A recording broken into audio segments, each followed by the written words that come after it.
Park had worked on many ships before, but the Harmony's edge was different.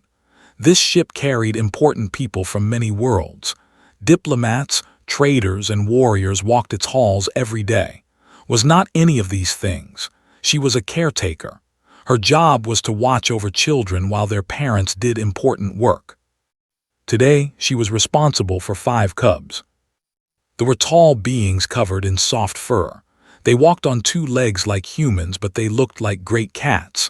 Their eyes were gold and bright. Their ears could turn in any direction. Their claws were sharp, but they kept them hidden most of the time. They were known across the galaxy as proud warriors. They had fought in many wars. They had won most of them. But even warriors had children, and children needed care. Stood at the entrance of the nursery wing, she took a deep breath. This was her first time caring for cubs. No human had ever done this before. They did not trust outsiders with their young. But 3 years ago, humans had helped save a colony from pirates. Since then, they looked at humans differently. They saw strength and honor in the small, furless beings from Earth. The door slid open, stepped inside.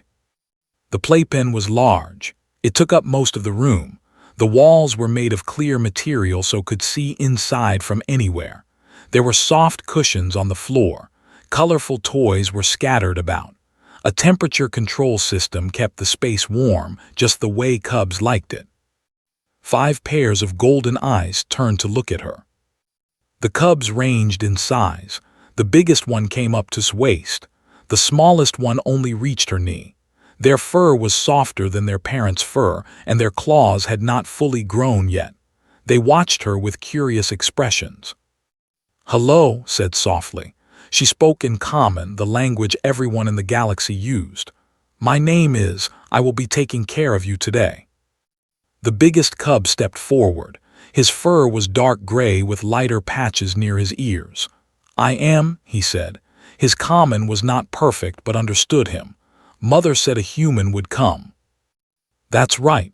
Your mother is in a very important meeting. She asked me to make sure you are all happy and safe." Studied her for a long moment. Then he made a small sound that guessed was acceptance. He turned and walked back to the other cubs. They gathered in a circle and began speaking in their own language. Did not understand the words, but she could tell they were talking about her. She smiled and went to the monitoring station outside the playpen. From here, she could check their vital signs, adjust the temperature, and call for help if she needed it. The screens showed 5 healthy cubs. Their heart rates were normal. Their body temperatures were good. Everything was fine. For the first 2 hours, the cubs played quietly. They chased each other around the playpen. They knocked over toy structures and built them again. They made sounds that might have been laughing, watched them and made notes on her. The ambassador had asked for detailed reports. Around the 3rd hour, the cubs became restless. They stopped playing, they walked in circles, they made unhappy sounds, tried to organize a game, but the others did not want to play. The smallest cub sat in a corner and looked sad. Frowned, she checked the temperature, it was perfect. She checked the time. It was not yet time for food. She checked their vitals. Everything was normal, but something was wrong. She thought about her own childhood. When she was young, she sometimes felt this way.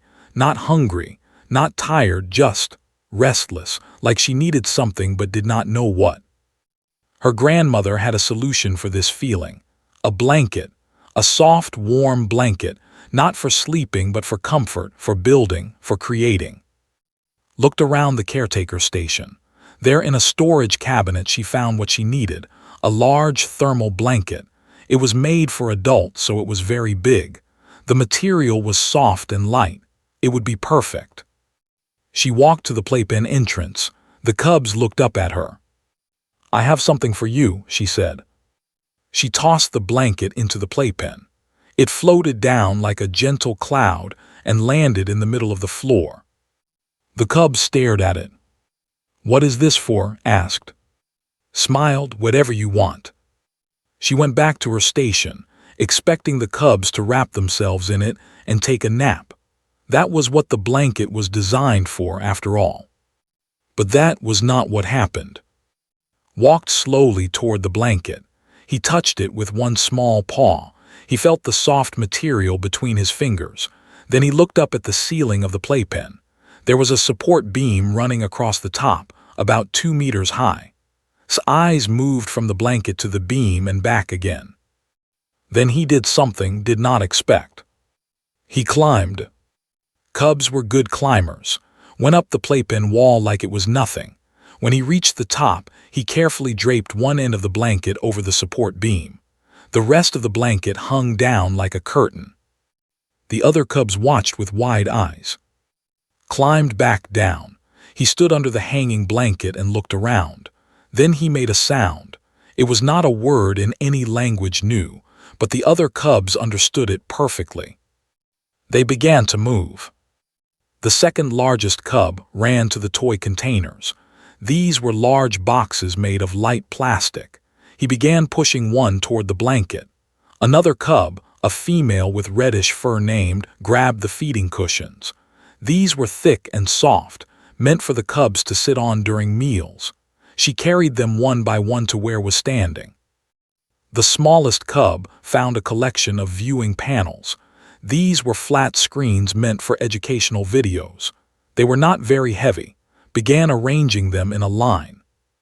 The fifth cub, Bora, discovered that the toy containers could be stacked. She put one on top of another, then another on top of that. Leaned forward in her chair. She could not believe what she was seeing. In 20 minutes, the cubs had built something remarkable. The blanket formed a roof. The feeding cushions formed walls. The toy containers served as towers at each corner. The viewing panels created a barrier at the entrance. It was not just a pile of random objects. It was organized. It was planned. It was built with purpose. It was a fortress. Stood at the entrance of their creation. He looked around at what they had made. Then he looked at the other cubs. They were all breathing hard from the work, but their eyes were bright. Their tails were high. They were not restless anymore. They were proud. Slowly stood up from her chair. She walked toward the playpen, trying to understand what had just happened. These were cubs from a warrior species. Their parents fought battles and commanded armies, but these children had never been taught to fight. They had been taught to obey, to follow rules, to know their place. No one had taught them to build. No one had taught them to create. But somehow, with nothing more than a blanket, some cushions, and a few toys, they had done exactly that. They had seen materials. They had imagined something, and they had made it real. Picked up a stuffed creature from the floor. It was shaped like some kind of animal did not recognize. The small cub walked to the fortress entrance and stood there, holding the stuffed toy like it was a weapon. She was standing guard. Smile grew wider. She had seen many things in her years of working on starships. She had cared for children from dozens of species, but she had never seen anything quite like this. She did not know it yet, but this small moment would change everything. She reached for her communicator to make a note in her report. Before she could speak, she heard his voice. "This is ours now," he said. He was looking right at her. His golden eyes were serious. "We built it. It belongs to us." Lowered her communicator. She looked at the fortress. She looked at the 5 cubs standing inside it. She saw something in their faces that she had not seen before. Not just pride. Determination. "Yes," she said softly. "Yes, it does." She had no idea what she had started. Captain was having a difficult day. He had been captain of the Harmony's Edge for 4 years, and he had seen many problems. Engine failures, navigation errors, diplomatic arguments. He had solved them all with calm thinking and steady hands. But today, everything was going wrong at once. The ambassador had demanded to see the ship's defensive systems. This was a reasonable request from an important guest, but it took time. Had spent 2 hours walking through corridors and explaining technology. The ambassador asked many questions. She wanted to know everything. After that, the navigation array started making strange sounds. The chief engineer, A tall woman named Shin told him it was nothing serious, just a small problem with one of the sensors, but it needed to be watched carefully. Then came the message from the kitchen. The food synthesizer had created something that made 3 crew members sick. Not badly sick, but sick enough to need rest. Had to file reports and talk to the medical officer. Now he sat in his chair on the bridge, rubbing his forehead. He wanted 5 minutes of peace. Just 5 minutes. Captain looked up. His communications officer, Lee, was standing nearby. She was young and smart, with short black hair and quick eyes. She had been on his crew for 2 years. He trusted her completely. But right now, she had a strange expression on her face. It was somewhere between confusion and amusement. What is it? There is a situation in the nursery wing. Felt his stomach tighten. The cubs, the most important young beings on his ship, the children of one of the most powerful ambassadors in the galaxy. If something had happened to them, his career was over. Maybe his life, too. They did not forgive easily. What kind of situation? He asked carefully. Paused, she seemed to be choosing her words. The cubs have fortified their position, sir. Stared at her, he was sure he had not heard correctly. They have done what? They built a fort inside the playpen, and they will not let anyone approach. For a long moment said nothing.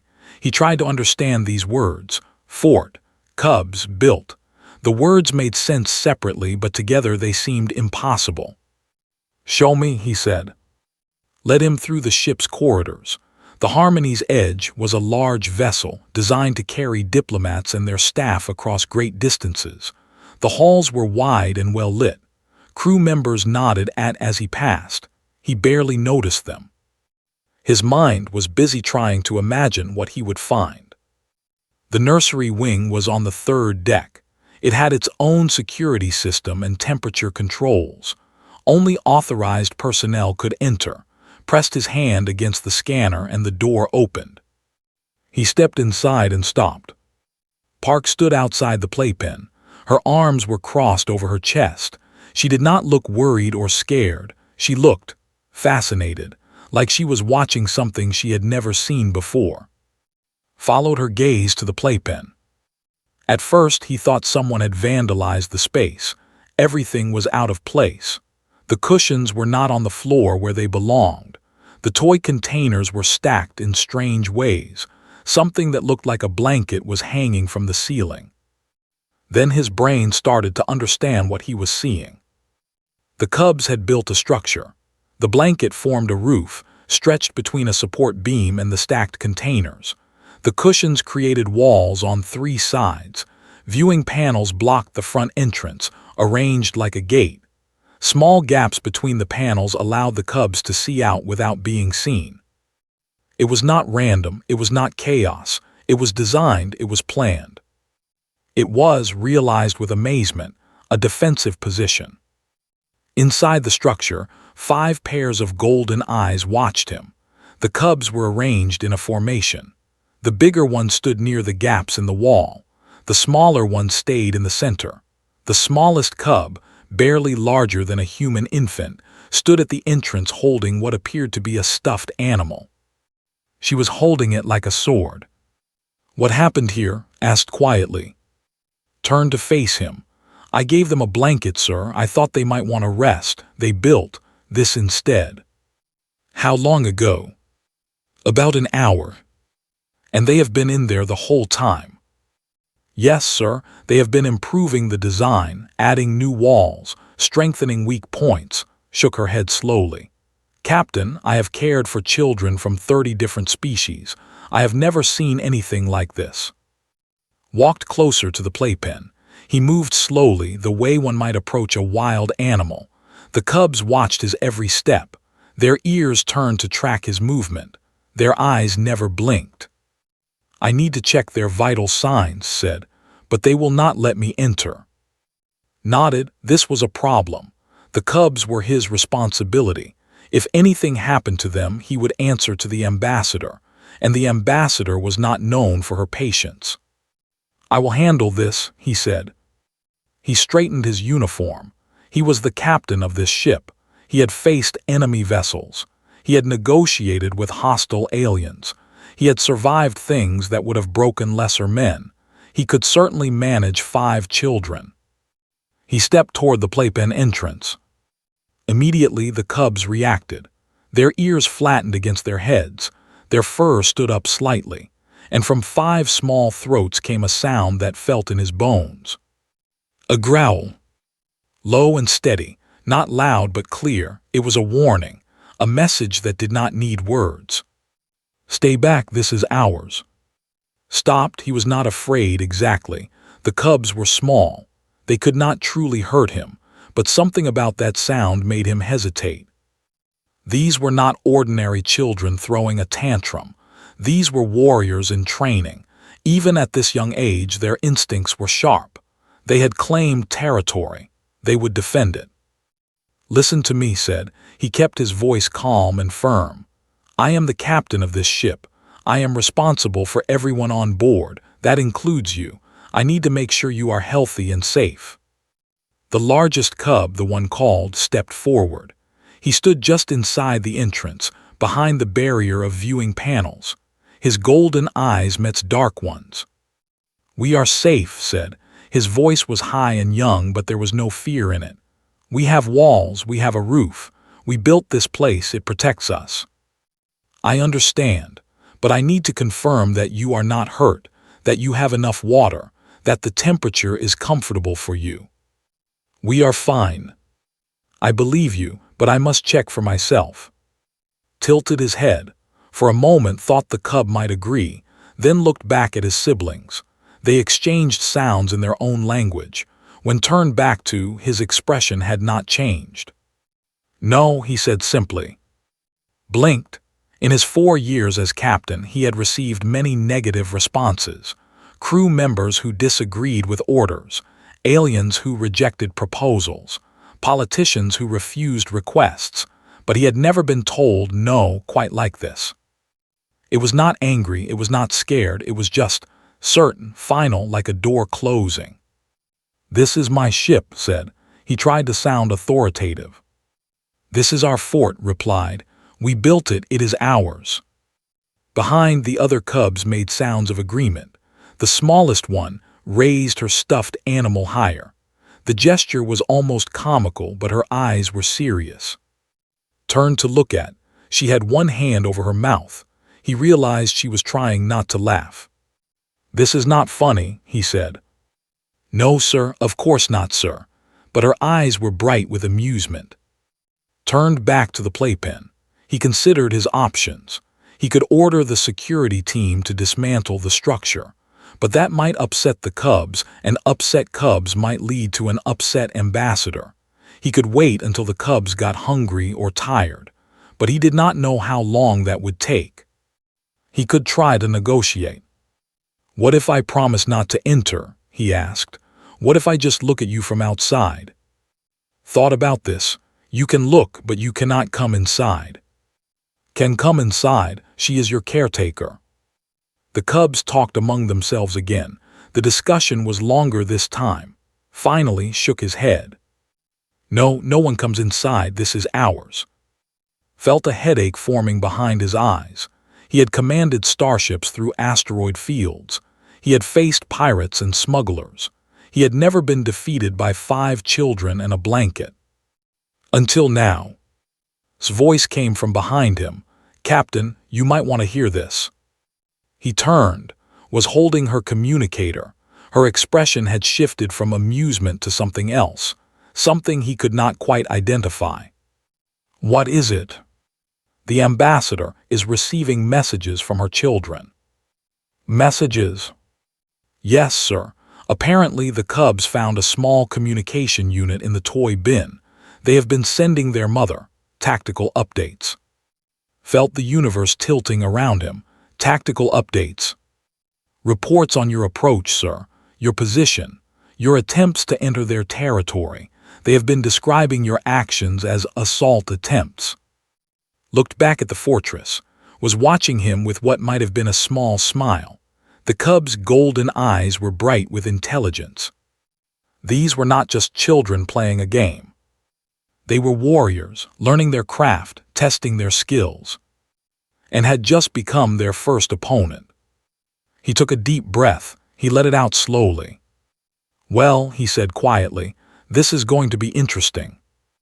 The standoff had lasted for 90 minutes. Captain stood outside the playpen, studying the fortress the Cubs had built. He had commanded starships. He had won battles, but right now he had no idea what to do. The Cubs watched him from inside their structure. They had improved it while he stood there, had directed the others to add another layer of cushions to the walls, had found a way to make the viewing panels more stable. Even little had helped, carrying small toys to fill gaps in the defenses. They were learning, adapting, getting better. Had tried everything he could think of. First, he tried reasoning with them. He explained that he was responsible for their safety. He told them that their parents would want him to check on them. He used his most reasonable voice and his most logical arguments. Listened politely, then he said no. Next, tried bribing them. He offered snacks from the kitchen, special treats that Cubs were known to enjoy, sweetened protein bars and fruit concentrates from their home world. The Cubs discussed the offer among themselves. Their golden eyes looked interested, but in the end shook his head. "You can leave the food outside," the Cub said. "We will get it when you leave. But I need to see you eat it, to make sure you are well." No. Was not used to being told no so many times. He tried a different approach. He invoked the authority of their parents. "Your mother is a great warrior," he said. "She has fought in many battles. She would want you to follow orders from the captain of this ship." For a moment, something flickered in his eyes. The other Cubs looked at him, waiting to see how he would respond. Thought he might have found the right argument. Then straightened his small body. He lifted his chin. "My mother is a great warrior," he agreed. "She taught me that warriors defend what is theirs. She taught me that territory must be protected. She taught me that surrender is not the first choice." He looked around at the fortress. "We are doing what she taught us." Had no answer for that. Stood at the monitoring station, watching the situation with fascination. She had checked the Cubs' vital signs remotely. They were healthy. Their temperatures were normal. Their heart rates were slightly elevated, but that was expected. They were excited, not sick. "They are fine, Captain," she said. "Physically, they are completely fine." "That is not the point." "What is the point?" Opened his mouth to answer, then closed it again. He was not entirely sure what the point was anymore. The Cubs were safe. They were happy. They were not in any danger. The only problem was that they had decided to defend their territory against him. And they were winning. Appeared at the doorway again. She had been going back and forth between the nursery and the bridge, carrying messages and updates. Each time she returned, her expression was a little more amused. "Captain," she said, "the ambassador has sent a message." Felt his stomach tighten. "What does it say?" Looked at her. "She says she is pleased that her Cubs are showing initiative. She requests that you do not damage their structure, and she asks that you report to her with details of their tactical decisions." "She wants me to report their tactics." "Yes, sir." She seems impressed. Stared at, then he looked back at the fortress. The Cubs were watching him, waiting to see what he would do next. Their golden eyes were bright and alert. Their ears turned to catch every sound. They were not just playing a game, they were training, and he was their practice enemy. He felt a strange emotion rising in his chest. At first, he thought it was frustration. Then he realized it was something else. Respect. These were children. The oldest could not be more than 6 or 7 years old in human terms, but they had seen a pile of materials and imagined a structure. They had worked together without arguing. They had created something from nothing, and now they were defending it with determination that would impress adult soldiers. Where had they learned this? He turned to, "You said you gave them the blanket." "Yes, Captain." Did you tell them to build something? No, I told them a story about when I was young, about building forts from blankets and pillows in my grandmother's house. You told them about pillow forts. Nodded. I did not think much of it. It was just a story, something to help them feel calm. Looked at the fortress again. A blanket roof, cushioned walls, a defensive position built from simple materials. It was exactly like the pillow forts human children built, but these cubs had never seen such a thing before. They had heard one story and turned it into reality. They learned from your story, he said slowly. I think so. In 1 hour. Yes. Shook his head. They were known for their military skills. Their armies were among the best in the galaxy, but their children were raised in strict hierarchies. They learned to follow orders first and think for themselves later. Creativity and independent thinking came after years of training. These cubs had skipped years of development. They had heard about an idea and immediately made it their own. They had adapted it, improved it, and defended it. All because of one human story. Medical officer arrived at the nursery. She was a calm woman with steady hands and gentle eyes. She had heard about the situation and come to help. I can scan them from here, she said, holding up a small device. If you just need to check their health, I do not need to enter. They will not accept that, said. They want no interference at all. Raised an eyebrow. They are children. Yes, very determined children. Walked closer to the playpen. The cubs watched her approach with suspicious eyes. She smiled at them warmly. Hello, little ones, she said. I am the doctor.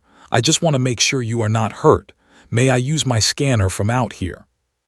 The cubs talked among themselves. This was a new person and they were not sure how to respond. Finally, stepped forward. What does the scanner do? It looks at your body from the outside. It tells me if you are healthy. It does not touch you. It does not hurt.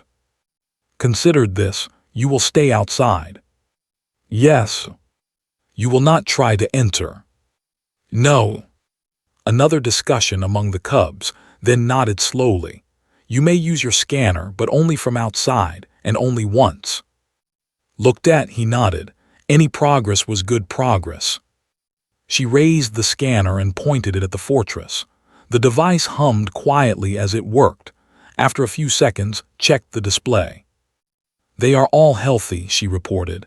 Good temperature, good heart rates, good hydration, they are perfectly fine. Thank you, doctor, said formally. You may go now. Laughed softly. It was not a mocking laugh, but an amazed one. Yes, Commander, she said, playing along. I will leave you to your duties. She walked back to, still smiling. Those are remarkable children, she said quietly. They are, agreed, and they are winning. Another hour passed. The cubs did not leave their fortress. They organized watches, taking turns standing guard while others rested. They talked in low voices, planning and discussing. Occasionally, they made improvements to their defenses. Watched all of this. He had stopped trying to enter. Instead, he observed. He studied their methods and their teamwork. He saw how led without being bossy. He saw how the others offered ideas that considered seriously.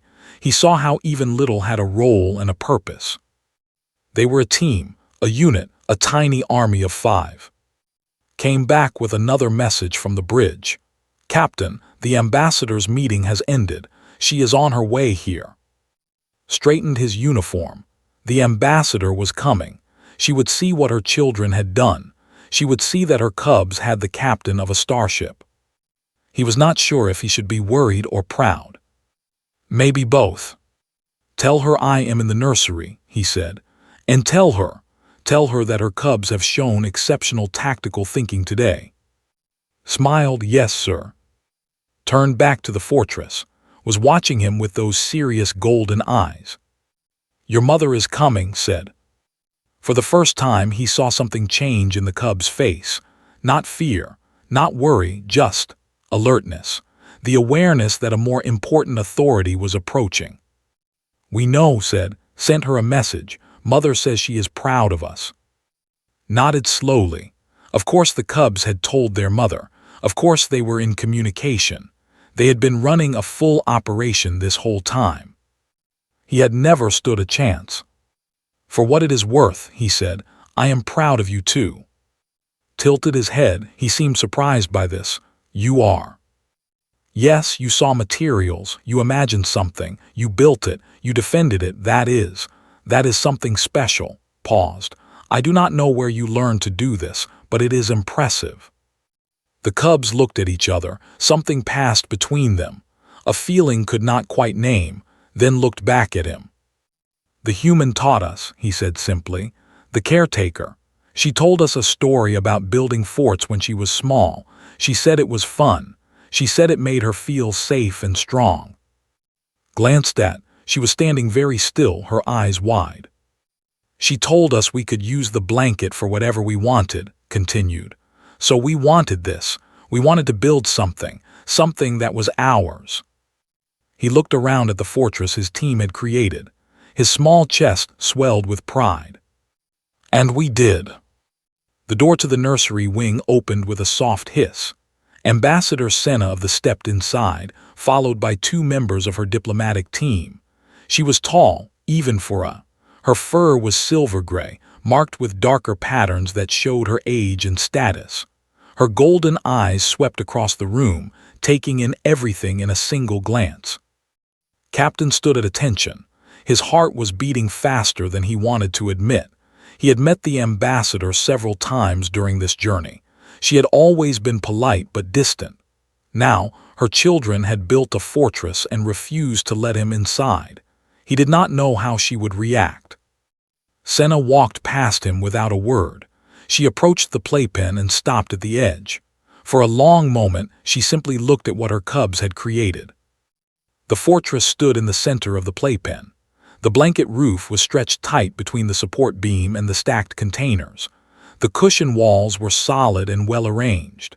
The viewing panels formed a gate at the entrance, with small gaps for observation. Inside, 5 young watched their mother approach. Stepped forward. He stood straight, his small shoulders back, his chin lifted. Despite his size, he looked like a soldier reporting to a commander. Mother, he said formally, we have secured the position. Senna's whiskers twitched. It was a small movement, but noticed it. He had learned that this gesture could mean many things in culture: anger, amusement, surprise. Right now, he could not tell which one it was. I see that, Senna said. Her voice was even and controlled. You have built a structure. You have defended it against the captain of this vessel. You have maintained communication with me throughout the engagement. She paused. How did you learn to do this? Glanced toward who was standing near the monitoring station. The human told us a story, Mother, about building forts from blankets and soft things. She said human children do this when they are young. She said it is fun. Fun, Senna repeated the word slowly, as if tasting it. Yes, Mother, and it is. We imagined something, then we built it, then we protected it. His tail swished with excitement. It felt good. Senna turned to look at. The young human woman stood very still under the ambassador's gaze. Could see her hands trembling slightly, though her face remained calm. You taught my cubs to build, Senna said. It was not a question. I told them a story, replied carefully. I did not expect them to do all this. You gave them the blanket. Yes, Ambassador, they were restless. I thought they might want to rest. Senna's whiskers twitched again. Then slowly, the ambassador did something that surprised everyone in the room. She laughed. It was not a loud laugh. It was soft and warm, rumbling deep in her chest. Her golden eyes crinkled at the corners. Her ears relaxed from their formal position. My cubs have built a fortress, she said, and they defended it against a starship captain. She turned to face. Tell me, Captain, how did they perform? Hesitated. He was not sure what answer she wanted, but he decided to tell the truth. They performed excellently, Ambassador. They identified resources and used them efficiently. They worked together without conflict. They established a clear command structure with as leader. They maintained communication with you throughout the situation. They adapted their defenses when I changed my approach. He paused. To be honest, they outmaneuvered me at every turn. Senna nodded slowly. That is what their reports said, but I wanted to hear your assessment. She looked back at the fortress. Do you know how rare this is, Captain? I do not, Ambassador. Cubs are raised in strict traditions. We are a warrior people. Our strength comes from discipline and order. From the earliest age, our children learn to obey. They follow rules. They submit to authority. They do not question their elders. Senna's voice grew softer. They do not create. They do not build. They do not imagine. She walked closer to the playpen. Her cubs watched her with wide eyes. For 10,000 years we have been warriors, she continued. We have fought many wars. We have won most of them. Our armies are feared across the galaxy. But somewhere along the way we lost something. We forgot how to play, how to dream, how to build something just because we wanted to. She reached out and touched the transparent wall of the playpen. On the other side, reached up and placed his small paw against hers. These cubs, Senna said softly, have done something that children do not do. They imagined something that did not exist. They created it with their own hands, and then they stood their ground against an authority figure and said no. She turned to look at. Her golden eyes were bright with emotion. You did this, she said, with one story, with one blanket. You awakened something in my cubs that our traditions had put to sleep. Did not know what to say. Her mouth opened, but no words came out. Felt sympathy for her. She had not planned any of this. She had just tried to help some restless children. And now she was standing before one of the most powerful diplomats in the galaxy, being told she had changed something fundamental. Ambassador, finally managed to say, I did not mean to cause any problems. I only wanted them to be comfortable. Problems? Senna's whiskers twitched with amusement. My dear human, you have not caused problems. You have given me a gift. Medical officer stepped forward. She had been watching quietly from the side of the room. Ambassador, she said, I can check the cub's vital signs remotely if you wish. They are healthy according to my earlier scan, but I can do a more thorough examination. Senna shook her head. No, let them have their victory. They have earned it. They will come out when they are ready. But Ambassador began. Captain, Senna turned to face him. I understand your concern. You are responsible for everyone on this ship, including my children, but I am asking you to trust me and to trust them. She gestured toward the fortress. Look at what they have accomplished. They are learning, growing, becoming something new. I will not interrupt that process.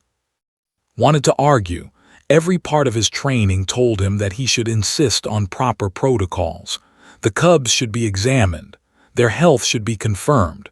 Reports should be filed. But looking at Senna's face, he understood something. This was not just about checking vital signs.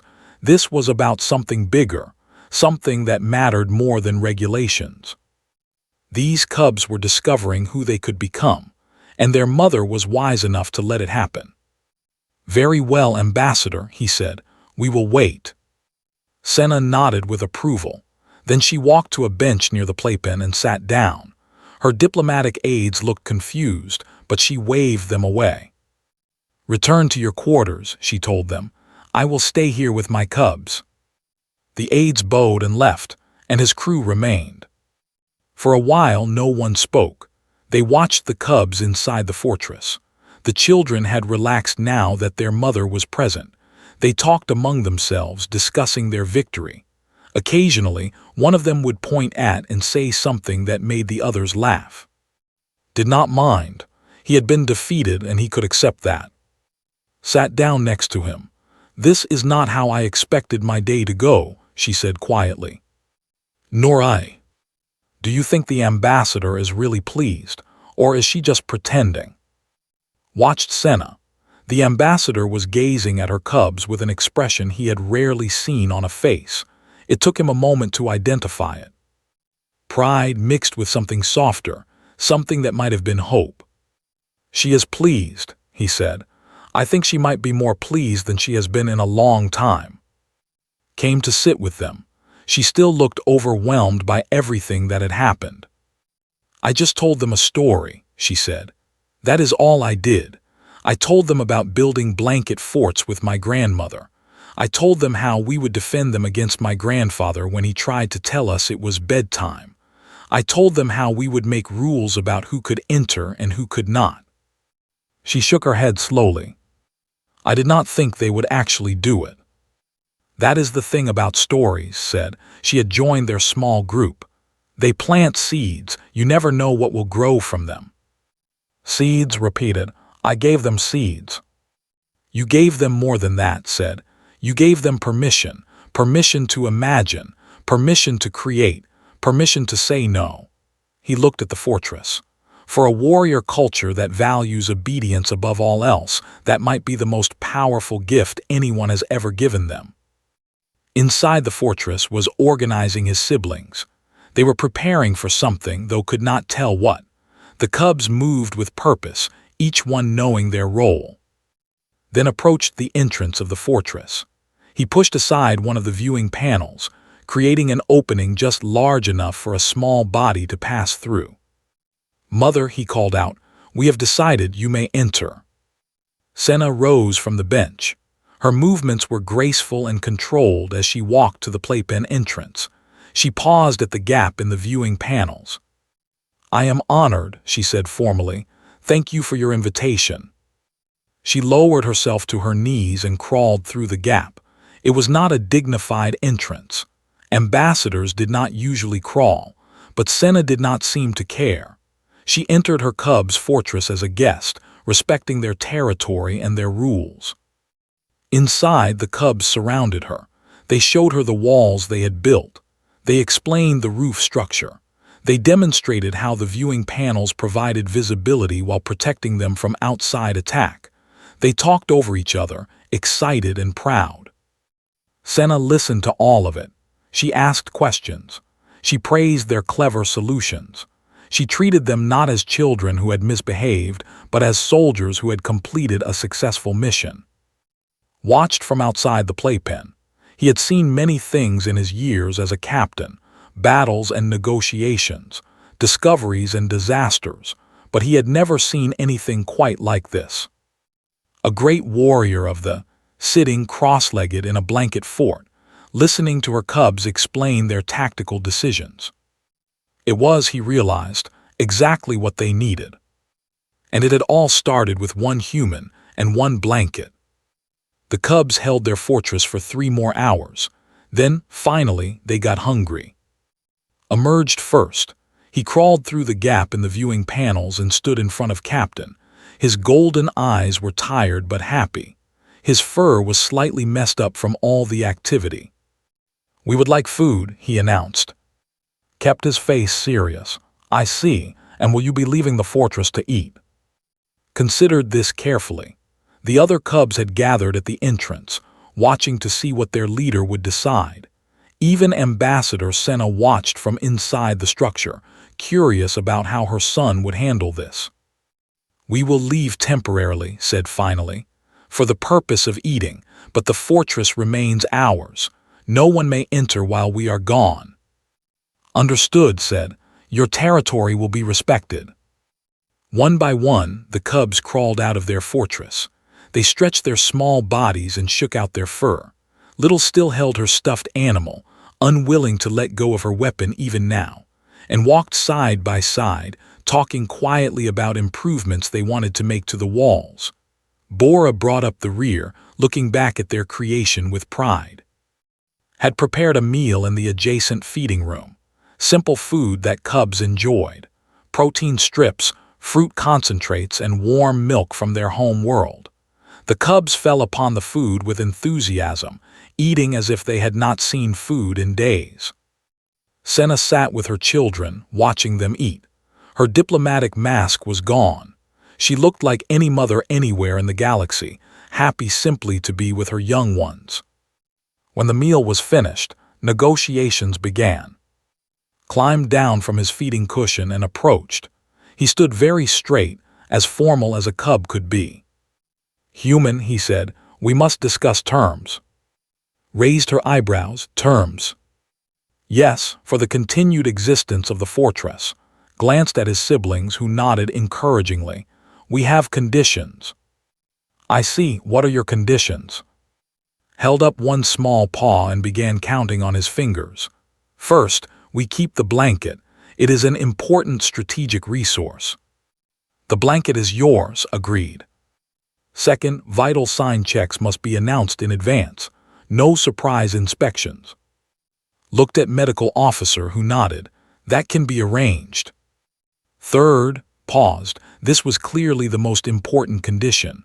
"Third, our territory must be officially recognized. The fortress belongs to us. It is not a playpen anymore. It is our place."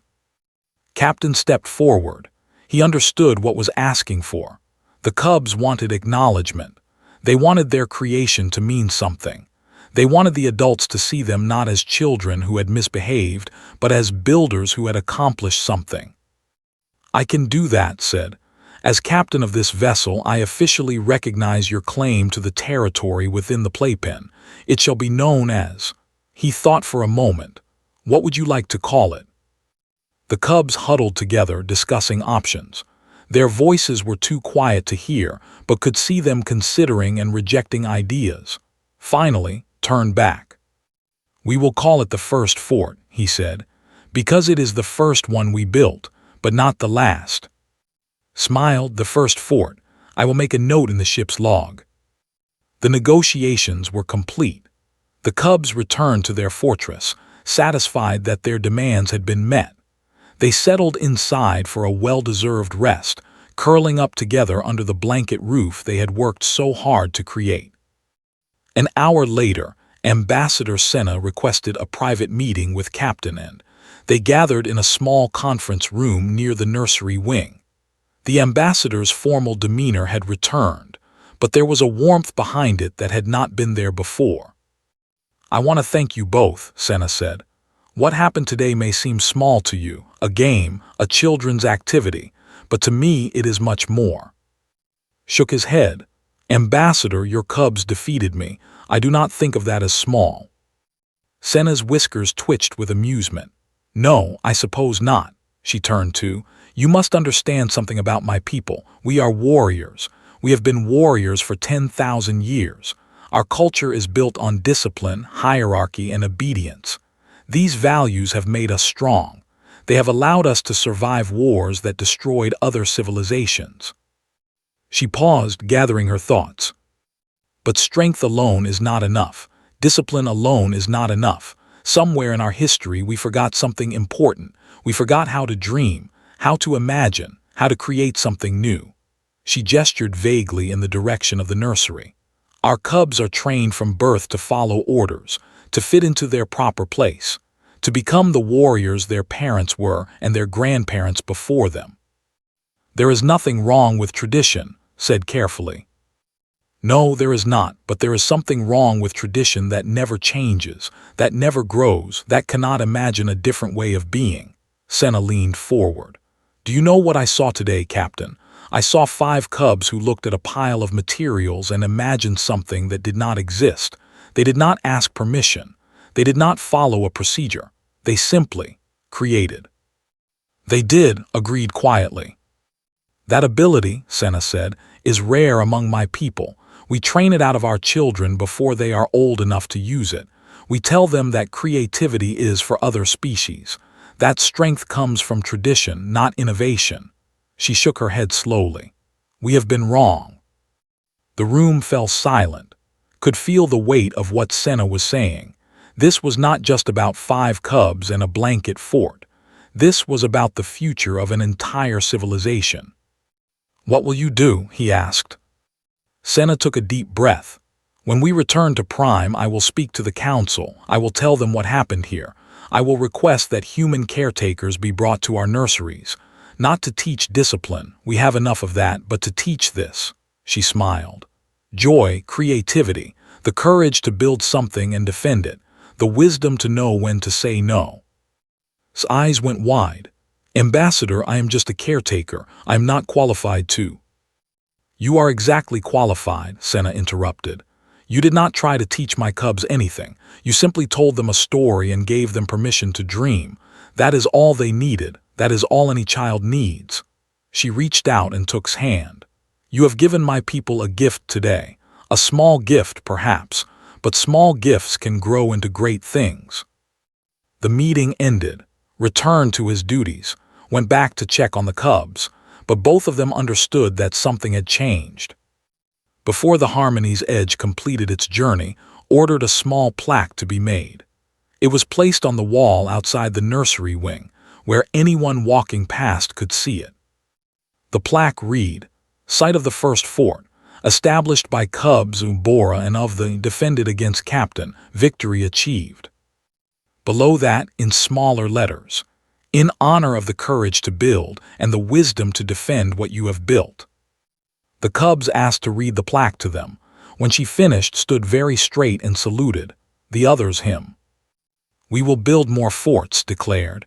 "Bigger and better ones. We will teach other cubs how to build." "I'm sure you will," said. "And you will tell us more stories about things humans build." Smiled. She thought about all the things human children created. Tree houses and snow forts and blanket caves, secret hideouts and imaginary kingdoms. "I have many stories," she said. "I will tell you all of them." 3 years later, received a communication from Prime.